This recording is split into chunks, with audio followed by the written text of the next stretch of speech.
My name's Chris Hanna, and we're in the French 75 bar inside Arnold's Restaurant, New Orleans, Louisiana. The drink I'll make for you today is a Creole cocktail.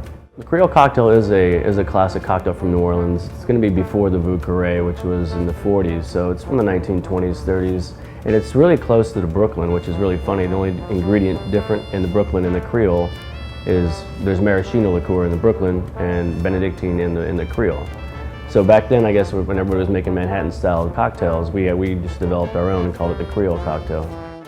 First, we're going to use a ½ ounce of Punti Mess Italian vermouth,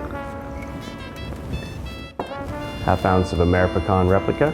Ameripicon is a bittersweet digestif liqueur from France.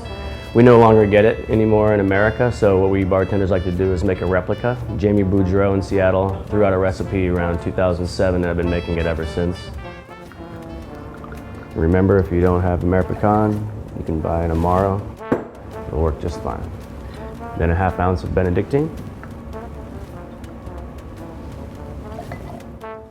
Then we're going to take an 1.5 ounces of rye whiskey.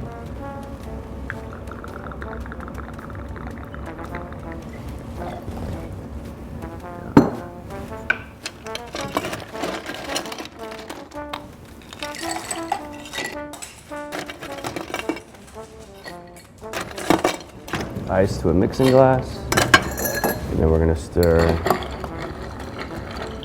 almost 57 times.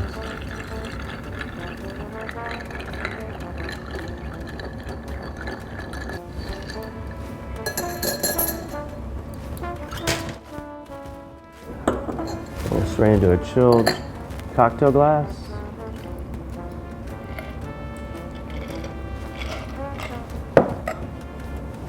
Some lemon zest. Here we are, Creole cocktail.